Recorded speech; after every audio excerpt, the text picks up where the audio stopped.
Burning building में 2 दमकल कर्मचारियों समेत 27 की मौत, 19 लापता, बढ़ सकता है मृतकों का आंकड़ा, बिल्डिंग मालिक हिरासत में। 24 घंटे में 2827 नए केस मिले, दिल्ली में सबसे ज्यादा, यूरोप में 20 लाख से ज्यादा लोगों की मौत। मध्य प्रदेश के गुना में 3 पुलिस वालों की गोली मारकर हत्या, काले हिरण मारकर ले जा रहे बदमाशों से जंगल में मुठभेड़, ड्राइवर घायल। और आईपीएस अरविंद नेगी ने शेयर किए आतंकियों से दस्तावेज, वर्कर के जरिए महत्वपूर्ण पेपर लीक करने की पुष्टि, शिमला से किया गया था गिरफ्तार।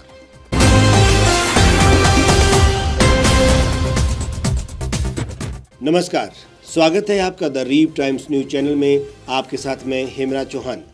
अब खबरें विस्तार से।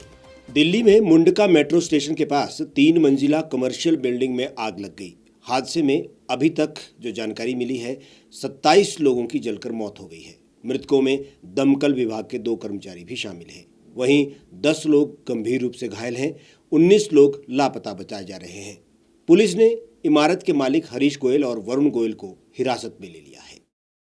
आग लगने की सूचना शुक्रवार को शाम 4:40 पर मिली थी। करीब 7 घंटे बाद आग पर काबू पा लिया गया। हालांकि देर रात 12 बजे आग फिर से धधकने लगी, जिस पर वहां मौजूद दमकल कर्मियों ने काबू पाया। रेस्क्यू टीम ने इमारत की खिड़कियां तोड़कर फंसे लोगों को बचाया। रात को एनडीआरएफ की टीम भी मौके पर पहुंच गई। करीब 150 लोगों को रेस्क्यू किया गया। जिस बिल्डिंग में आग लगी वहाँ कई कंपनियों के ऑफिस थे। यहाँ से करीब 150 लोगों को रेस्क्यू किया गया। 100 लोगों की टीम इसके लिए तैनात की गई। दिल्ली पुलिस ने घटनास्थल से संजय गांधी मेमोरियल हॉस्पिटल तक ग्रीन कॉरिडोर बनाया ताकि घायलों को तेजी से अस्पताल तक पहुंचाया जा सके। इस बीच डीएम ऑफिस ने हेल्पलाइन नंबर 011-2519-5529 अन्यथा 011-25100093 जारी किए हैं। रात को करीब 1 बजे आउटर दिल्ली के डीसीपी समीर शर्मा ने बताया, बिल्डिंग में रेस्क्यू का काम अभी पूरा नहीं हुआ है। हो सकता है कि कुछ और शव यहां मिले।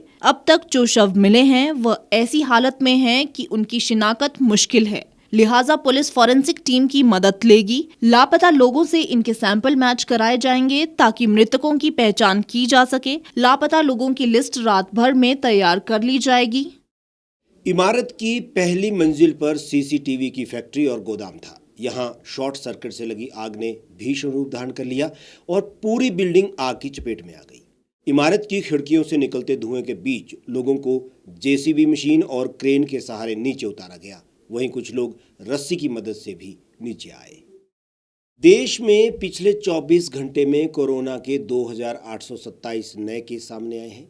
ये बुधवार के मुकाबले 2.4% कम है। वहीं 24 लोगों की मौत हुई है, जबकि 2974 मरीज कोरोना रिकवर हुए हैं। इसके बाद भारत में कुल रिकवरी रेट 98.74% पर पहुंच गया है। स्वास्थ्य मंत्रालय के अनुसार डेली पॉजिटिविटी रेट 0.95 और वीकली पॉजिटिविटी रेट 0.82 हो गया है। पिछले 24 घंटे में 3230 लोग कोरोना से रिकवर हुए हैं, जिसके बाद ठीक होने वालों की संख्या 4,25,00,000 से ज्यादा पहुंच गई है, जबकि मरने वालों की संख्या 5,24,000 से ज्यादा हो गई है। इधर WHO ने कहा है कि यूरोप में कोरोना से 20 लाख से ज्यादा मौतें हो चुकी है। यूरोप में हुई सबसे ज्यादा मौतें चिंता का विषय है। अभी भी लगातार केस मिल रहे हैं। अगर यूरोप में सही समय में इन आंकड़ों को नहीं रोका गया तो इनकी संख्या में अभी और बढ़ोतरी होगी। कोरोना की चौथी लहर की आशंकाओं के बीच मेडिकल पत्रिका लेंसेट ने एक स्टडी में कहा है कि कोरोना वायरस से संक्रमित होने के 2 साल बाद भी आधे से अधिक लोगों में कोरोना के लक्षण देखे गए हैं। स्टडी के मुताबिक कोविड से ठीक हुए एक बड़ी आबादी के शरीर के कई अंगों और सिस्टम पर लंबे समय तक इसका असर बन रहा है। इस बात से इनकार नहीं किया जा सकता है कि बहुत से ऐसे भी लोग हैं जिन्होंने अभी तक एक भी डोज नहीं ली और इसके पीछे वो इसी कारण को बता रहे हैं। मध्य प्रदेश के गुना के आरोन में बदमाशों से हुई मुठभेड़ में 3 पुलिस कर्मियों की गोली मारकर हत्या कर दी गई है। पुलिस टीम में शामिल ड्राइवर गंभीर रूप से घायल है। घटना शनिवार तड़के 3 से 4 बजे के बीच बताई जा रही है।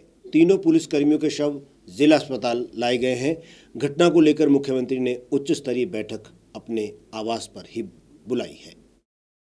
सग्गा बरखेड़ा की तरफ से बदमाशों के जाने की सूचना मिली थी। इनकी घेराबंदी के लिए 3 से 4 पुलिस टीम लगाई गई थी। शहरों के जंगल में 4 से 5 बाइक से बदमाश जाते हुए दिखे। पुलिस ने घेराबंदी की तो उन्होंने फायरिंग शुरू कर दी। पुलिस ने भी जवाबी फायरिंग की। इसमें सब इंस्पेक्टर राजकुमार जाटव, आरक्षक नीरज भार्गव और आरक्षक संतराम ने मौके पर ही दम तोड़ दिया। शिकारियों के पास से 5 हिरन और 1 मोर के अवशेष जब्त किए हैं। नरोत्तम मिश्रा ने कहा कि हमारे परिवार के 3 जाबाज सदस्यों की मौत हो गई। अपराधी कोई भी हो, पुलिस से बच के जान नहीं सकता। कठोर कार्यवाही के निर्देश दिए हैं। सख्त से सख्त कार्यवाही हमलावरों पर की जाएगी। ऐसी कार्यवाही करेंगे जो नजीर बनेगी। मुख्यमंत्री शिवराज सिंह चौहान खुद घटना की मॉनिटरिंग कर रहे हैं। अपराधियों के हौसले इतने बुलंद हैं कि अब वह पुलिस को ही नहीं छोड़ रहे। हिमाचल कैडर के आईपीएस अरविंद दिग्विजय नेगी आतंकियों से दस्तावेज शेयर करने के दोषी पाए गए हैं। राष्ट्रीय अन्वेषण अभिकरण की जांच में इस बात की पुष्टि हुई है कि नेगी ने दस्तावेज ओवरग्राउंडेड वर्कर के जरिए लीक किए। नेगी को इसी साल 18 फरवरी को शिमला से अरेस्ट किया गया था। आईपीएस अरविंद नेगी राष्ट्रीय अन्वेषण अभिकरण में 11 साल तक अहम इन्वेस्टिगेशन में शामिल रहे। नेगी पर आरोप है कि उन्हें जम्मू कश्मीर में टेरर फंडिंग रैकेट तोड़ने पर कार्य सौंपा गया था, लेकिन वह खुद इसमें शामिल हो गए। अरविंद पर आरोप था कि गोपनीय दस्तावेज पिछले साल अरेस्ट हो चुके खुर्रम परवेज के जरिए आतंकी संगठन लश्कर तक पहुंचे थे। खुर्रम परवेज तक ये दस्तावेज अरविंद ने ही लीक किए थे। एनआईए ने जांच में पाया कि अरविंद दिग्विजय नेगी ने ओवरग्राउंडेड वर्कर के जरिए ये दस्तावेज लीक करवाए। जांच में अरविंद नेगी के साथ 5 बाकी लोग भी दोषी पाए गए हैं। नेगी के खिलाफ जल्द ही चार्जशीट दाखिल की जाएगी। 2011 के आईपीएस बैच में पदोन्नत पुलिस अधिकारी नेगी को पिछले साल 6 नवंबर को एनआईए ने दर्ज एक मामले के संबंध में उन्हें 18 फरवरी 2022 को गिरफ्तार किया था। एनआईए ने मामले में पिछले 6 लोगों को गिरफ्तार किया था। वह सालों तक एनआईए में सेवाएं दे चुके हैं। 6 नवंबर 2021 को मामला दर्ज होने के बाद एनआईए ने 22 नवंबर को किन्नौर स्थित उनके आवास पर छापा मारा था। कुछ और जगहों पर भी दबिश दी थी। हमारे आज के इस बुलेटिन में फिलहाल इतना ही। आप देश और दुनिया की तमाम खबरों के लिए हमारे साथ बने रहिए और देखते रहिए द रीव टाइम्स।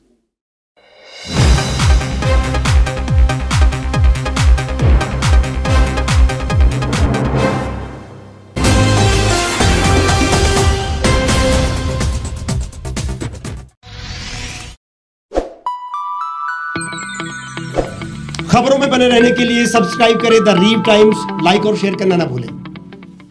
एक छत के नीचे सुविधाओं का अब उठाएं लाभ।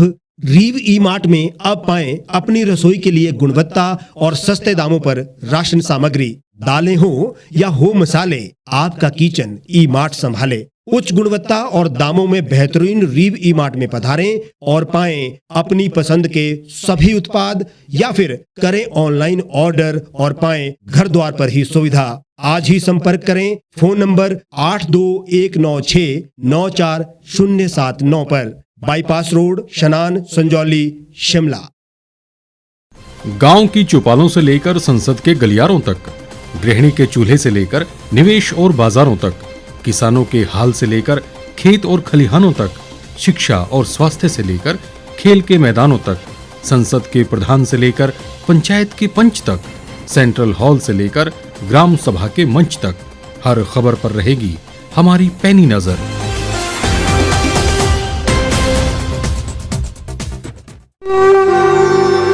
भारतवर्ष, जिसे आप दशकों से सुनते आए हैं कि सोने की चिड़िया थी।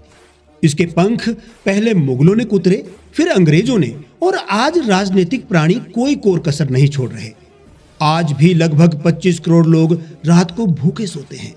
करीब 2 करोड़ लोगों के पास घर नहीं है। भ्रष्टाचार में हमारा 176 देशों में 80 नंबर आता है। औसतन 100 महिलाओं के साथ हर दिन ज्यादतियां होती है और ना जाने क्या क्या। देश की संसद से कुछ ही दूरी पर चादर लपेटे सैकड़ों लोग सुबह नील गगन के नीचे सोए हुए मिलते हैं। क्या आप एक ऐसे भारत की परिकल्पना नहीं करना चाहेंगे जहां कुछ ऐसा किया जाए कि 1 वर्ष के भीतर देश में कोई भिखारी या लाचार भी आश्रयहीन न रहे। लोगों को सभी सरकारी सेवाएं घर द्वार पर ही प्रदान की जाएं, ताकि दफ्तर या कर्मचारी के चक्कर ना काटने पड़े। भ्रष्टाचार जड़ से समाप्त हो जाएगा। सेवा प्रदाताओं की पब्लिक रेटिंग यानी जनाकलन और तकनीक द्वारा अपराधों का शून्यकरण किया जाए। स्वास्थ्य और आधारभूत शिक्षा सभी के लिए समान गुणवत्ता के साथ निशुल्क प्राप्त हो, और भी बहुत कुछ। यदि आप इस पवित्र राष्ट्र निर्माण यज्ञ का हिस्सा बनना चाहते हैं तो आज ही राष्ट्रीय लोक नीति पार्टी से जुड़ें। अब देश राजनीति से नहीं, लोक नीति से चलेगा। विजिट करें वेबसाइट rashtriyalokniti.org।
लेटेस्ट खबरों के लिए आप यूं ही देखते रहिए the Reap Times. Like, share और सब्सक्राइब करना ना भूलें।